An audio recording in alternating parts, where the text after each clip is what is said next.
Assalamualaikum dan selamat sejahtera. Kita akan teruskan pelajaran kita untuk tajuk 2.2 graf gerakan. Okay, kita akan teruskan dengan standard pembelajaran seterusnya iaitu 2.2.2 menganalisis graf gerakan sesaran masa untuk menentukan jarak, sesaran dan halaju. Jadi daripada graf sesaran lawan masa, kita boleh tentukan jarak, sesaran dan halaju. Okey, kita ada satu masalah iaitu rajah menunjukkan titik asal dan titik akhir bagi sebuah motosikal yang ditunggang ke arah kanan. Jadi motosikal itu bergerak ke kanan yang kita anggap sebagai arah positif dan kemudian berpatah balik ke kiri iaitu arah negatif. Graf sesaran masa menunjukkan gerakan linear motosikal. Okey, motosikal itu bermula dari sini. Kemudian dia pergi ke sini. Okey, sejauh 100 meter. Kemudian lepas itu dia berpatah balik semula ke titik asal, tapi dia tidak berhenti situ saja, tapi dia terus pergi ke belah kiri dan bergerak sejauh 50 meter dan dia akan berhenti di titik air ni. Okey. Jadi ini adalah graf yang diberikan dalam untuk menerangkan pergerakan motosikal ini. Okey, jadi kita tengok soalan pertama ialah kita cuba tafsirkanlah graf ini. Jadi yang pertama kita tengok daripada A ke B. Jadi kita kira berapakah curan daripada A ke B. Jadi motosikal ditunggang sejauh 100 meter daripada titik awal kepada titik B sini. Di mana kecurangan graf ialah 100 tolak kosong bahagi 5 tolak kosong iaitu 20 meter per saat. Maka daripada perjalanan motosikal itu daripada mula sampai ke B dia bergerak dengan hal laju yang seragam iaitu 20 meter per saat arah ke kanan. Kemudian kita tengok daripada B ke C, ini adalah graf yang mengupuk, garis mengupuk. Jadi di sini kita tengok ialah kecerunannya kosong, menunjukkan bahawa bila kecurunan kosong bermaksud hal laju adalah kosong. Bila hal laju kosong bermaksud motor itu berada dalam keadaan pegun. Jadi motosikal itu berhenti pegun selama 3 saat, daripada 5 ke 8 saat selama 3 saat. Jadi seterusnya dia apa yang berlaku lepas itu di C. Jadi kita tengok graf dia ke bawah begini kan. Tapi dia masih lagi lurus, menunjukkan bahawa dia masih lagi bergerak dengan hal laju yang seragam. Selepas C, kita lihat graf garis lurus ni ke arah sini ke arah negatif dan masih lagi garis lurus. Jadi menunjukkan bahawa motosikal ni masih lagi bergerak dengan hal laju yang seragam, tetapi nilai dia akan jadi negatif. Kecurunan akan jadi negatif, bermaksud kalau kita kira kecurunan dia kosong tolak 100 bagi 12 tolak 8, jadi kita dapat negatif 25. Negatif ni bermaksud motosikal ni bergerak berpatah balik dan maksudnya dia bergerak arah bertentangan daripada titik asal dia. Tadi dia ke kanan, so dia pergi sini patah balik dan dia akan balik semula ke titik asal. Maknanya daripada C ke D. So D ni adalah titik dia sampai balik ke titik asal dia tadi. Okey, jadi hal laju dia masih lagi seragam iaitu 25 meter per saat. Okey, selepas tu daripada D ke E apa yang berlaku ialah sekali lagi pada ketika ini dia tidak bergerak. Daripada D ke E kecurunan dia kosong. Jadi motosikal itu berada dalam keadaan pegun selama 2 saat. Sebab kecurunan graf dia adalah kosong, hal laju dia adalah kosong. Kemudian E ke F, maksudnya daripada sini dia berhenti sekejap selama 2 saat. Kemudian dia meneruskan perjalanan ke arah ke kiri. Jadi kita lihat bahawa graf dia adalah negatif. Jadi hal laju negatif menunjukkan objek atau motosikal bergerak pada arah yang bertentangan. Okey. Jadi kita kira kali ni ialah apa? Dia bergerak sejauh 50 meter. So ni sesaran dia adalah 50 meter selama 6 saat. Jadi kecurunan dia ialah negatif lah, negatif 50 tolak kosong. So kita dapat negatif 8.33 meter per saat. Jadi apa yang berlaku ialah motosikal ini bergerak ke kiri sejauh 50 meter dengan kelajuan yang seragam iaitu 8.33 arah ke kiri. Itu dia. Okay. Sekarang kita lihat pula, kita boleh tentukan daripada graf ini berapa jauh motor itu telah bergerak. Jadi yang pertama sekali kita kira dulu berapa jumlah jarak dia. Jadi jarak kita boleh kira daripada A ke B, dia bergerak sejauh 100 meter. B ke C pegun tak bergerak. C ke D, dia bergerak lagi sejauh 100 meter, dah 200. Kemudian D ke E tak bergerak. E ke F dia akan bergerak lagi sejauh 50 meter. Jadi jumlahnya sepatutnya ialah 250 meter.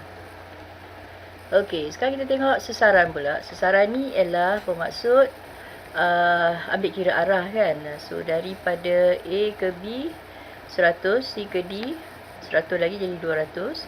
Tapi daripada E ke F dia telah bergerak bertentangan sejauh 50 meter, negatif lah. Jadi maknanya 200 tolak 50. Jadi jawapan dia ialah negatif 50 meter. Okay. Negatif 50 meter. So maknanya ini 100. Ini ialah negatif 100 sebab dia dah patah balik kan. So negatif 1 patah balik. Teruskan lagi negatif 50. So dapat negatif 50 meter. Okey. Jadi kita boleh juga kira laju purata. Laju purata ingat lagi formula dia ialah jumlah jarak bagi jumlah masa yang diambil. Jadi jumlah jarak 250, jumlah masa ialah 20 saat, maka laju puratanya ialah 12.5 meter per saat. Jadi hal laju purata juga kita boleh kira melalui formula jumlah sesaran bahagi jumlah masa. Jadi jumlah sesaran tadi ialah negatif 50, bagikan 20 kita dapat negatif 2.5 meter per saat. Okey. Itu yang kita boleh dapatlah analisis daripada graf sesaran lawan masa. Jadi kita teruskan, kita ada lagi satu soalan dalam modul ni. Okey. Rajah menunjukkan graf sesaran masa bagi suatu objek. Okey, ini yang diberikanlah. Di graf dia A ke B, B ke C, C ke D. So langkah pertama bila kita nak menyelesaikan masalah, tengok dulu paksi Y apa. So ini paksi Y ialah S. Ini ialah paksi X adalah T. Okay, S lawan T lah. Jadi langkah pertama ialah hitungkan hal laju objek. So ingat ya, hal laju objek kita boleh hitung melalui kecerunan graf. Jadi kita kira AB. So AB, kecerunan AB ialah 20 tolak 0 bahagi 10. So kita dapat 2 meter per saat. Jadi B ke C masih lagi kosong lah sebab dia mengupuk. Ini kosong. Kemudian C ke D dia macam tadilah negatif. Menunjukkan apa tadi? Dia bergerak dengan hal laju yang negatif, bermaksud dia bergerak pada arah yang bertentangan. Maksudnya kat sini dia seolah-olah macam balik semula ke titik asal dia tadilah. Kan? A ialah titik mula, so dia mula di sini. Okey, ini ialah A. Daripada A dia terus ke B. B dia berhenti pegun, kemudian patah balik semula dan dia akan bertemu semula pada titik asal tadi pada D. D ni balik titik mula lah. Okey. Okey, jadi CD akan jadi negatif 4. So kecerunan dia ialah negatif 4 meter per saat. Okey, huraikan gerakan objek AB sebab garis lurus, hal laju seragam, BC pegun. CD tadi hal laju seragam tapi arah yang bertentangan. Okey. Okey, ada soalan.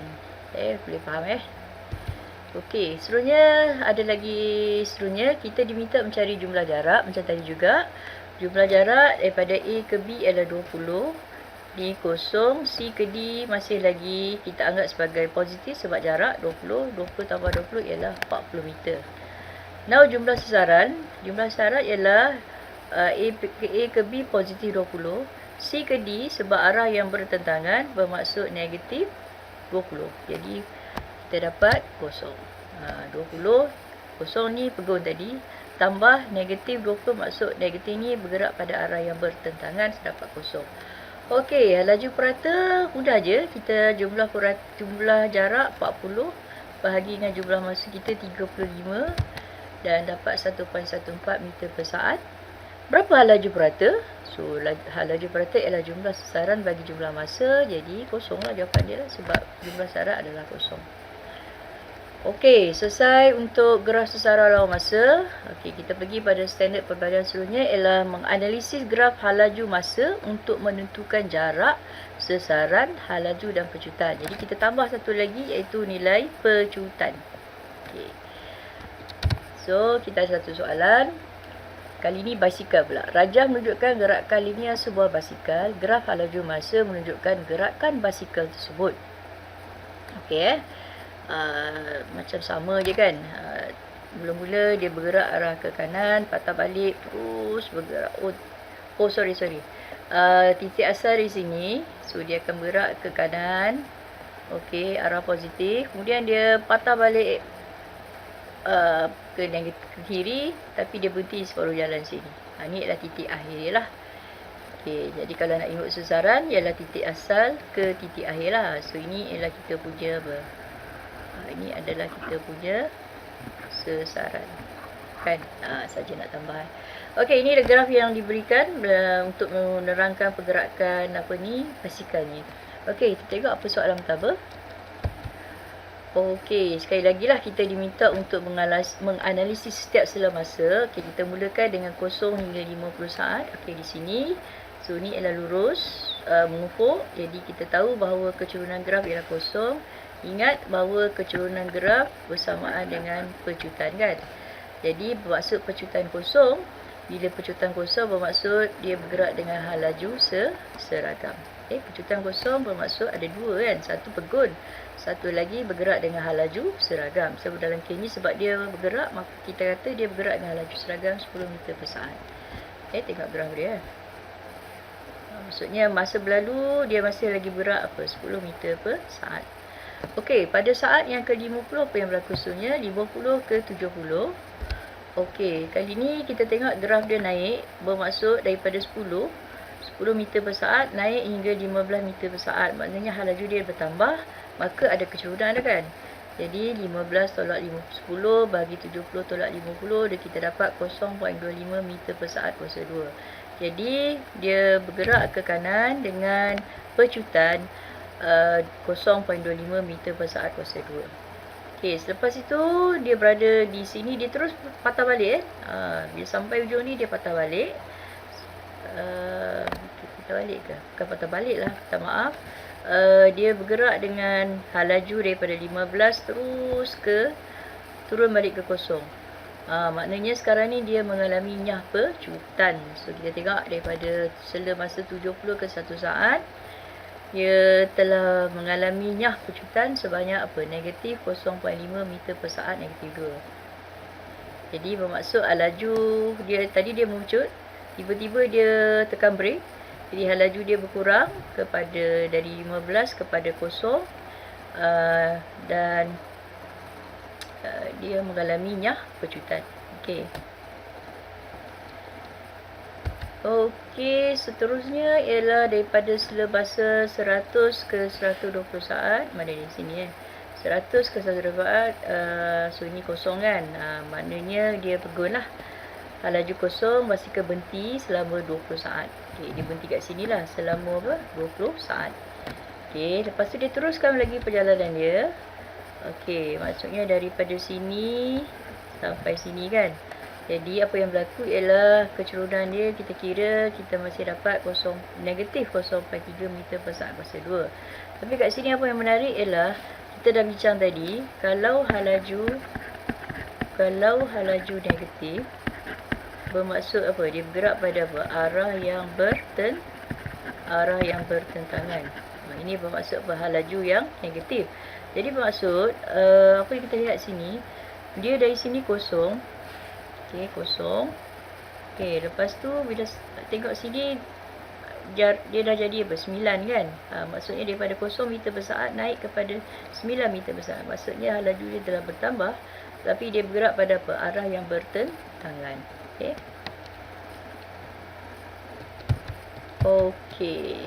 Okey, seterusnya kita kira luas di bawah graf. Okey, luas di bawah graf menunjukkan nilai sasaran kan. Jadi kita diminta mencari jumlah jarak lah.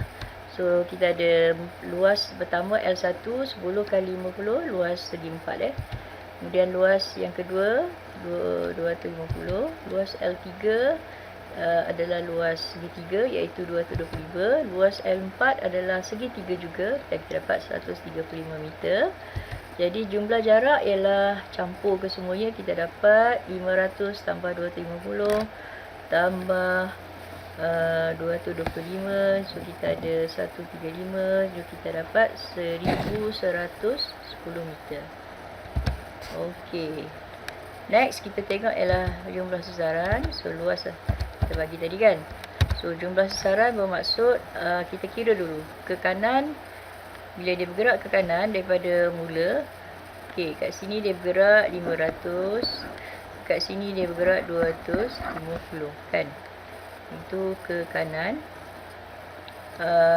Kemudian dia ada masa tadi kan, dia mengalami dia L3 ni kan 225. Ni tambah 225. So kita dapat apa? 975 meter. Okey, selepas tu apa yang berlaku? Dia bergerak ke kiri kan. So dari ke kiri, dari sini ke sini. So apa kita buat ialah kita kira tadi L4 kan. So L4 akan jadi apa? 135. So ni ialah 135 kat sini lah kan. Jadi jumlah ke kanan tolak dengan jumlah ke kiri. So kita ada, inilah jawapan dia, 840 meter ke kanan.